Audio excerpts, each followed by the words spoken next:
The fast tracking that's going on at the moment, what's happening in the House? What do we need to know? Yeah, so Parliament's currently sitting under urgency.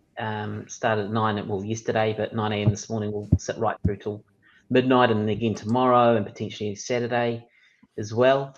But at the moment, we've got the fast track legislation currently going through the Parliament, which is basically a ramroding of environmental protections that are in place, and basically creating a list of just under 150 different individual projects that can basically be fast tracked. So we're putting up quite a bit of opposition to that.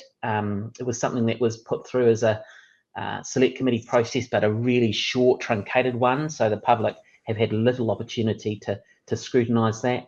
And then last night, the Speaker of the House made a particular decision to basically rule in an amendment by the Minister, Chris Bishop, which we don't think was right. It sort of breaks the rules, so to speak. And so today we have expressed that we have no confidence in the Speaker, Gerry Brownlee, which is regrettable that we have to do that.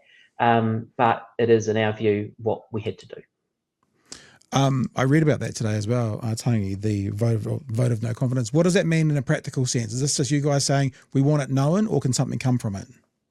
Well, it is us saying today in Parliament that, I mean, Gerry Brownlee was elected with the unanimous support of the Parliament. And, I have to say that we've worked really well alongside him on procedural matters and the like. But this is fundamentally about the rules of Parliament. And, the people that sit in those roles, they take advice from the clerk. The current clerk, Dr. Wilson, is someone who actually wrote the rule book, so he knows what he is talking about. He provided that advice to the Deputy Speaker, who ruled that the government's amendment was out of order, that it couldn't be debated and voted on. And then the government sought to recall the Speaker. So, look, what we hope is that the Speaker will reflect on the decision that is taken, and hopefully he will do the right thing and try and put that right. And what's going to happen in the House up until Christmas? Is this why the fast tracking's under urgency now, to get it out of the way? Chewie's been saying the whole term that National's trying to front load all these horrible things, so we'll forget about it, come election time. Is this what's going on now as well, to be under urgency? Yeah, there are a lot of bills that have been put through the House. So there's this one, there's the rental tenancy arrangements one, there's 3 strikes legislation, there's a whole pile of laws that the government want to use urgency. It's worth noting that this is the government that has used urgency the most. Even when we were in government last term, we did not use urgency to this extent. So it is, significant that they are trying to ram through a whole pile of pieces of law. Some of them are not even subject to public scrutiny. So that'll set you off even more, Chewie. That they're not even providing an opportunity for the public to feed in. Please don't. There's only so much we can handle. Please don't. No more. Speaking of the Chewie, questions or comments for Tangi about the fast tracking and stuff? You mentioned, 150 odd projects that are part of this? Yeah. If you had to give a percentage of ones that are actually worthwhile and won't take decades to clean up afterwards, how many of them are good versus how many of them are bad? Well, I mean, there will be some in there that potentially are good and may not have as much of an environmental impact.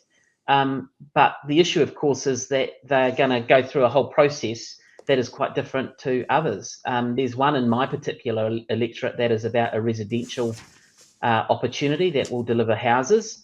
The interesting thing is that particular parcel of land for the last few elections have hosted National Party vote the local candidate, vote National Party signs on them. So the issue is that these private rights that would be given to some of these individuals who are on the list, or some of these companies, are people who are supportive of the government, and so they're not open to the normal scrutiny that Joe Bloggs, one street over, would have a chance to receive as well.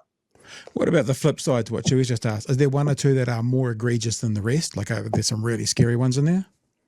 Yeah, there are some. I mean, there was one that was referred to today in the Wellington region, for example, that would impinge, as I understand it, on some of the regional park sort of aspects. So there are those things that will just, if this government wants it, will happen.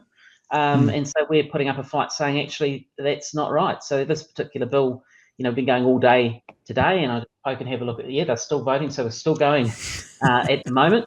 I'm on duty right through to midnight, so look, we'll do what we can.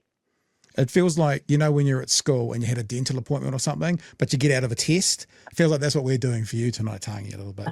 Hey, Craig, while you're still here with us and we're going to talk to you next about another thing, anything you want to ask Tangi or mention to him about what we're talking about?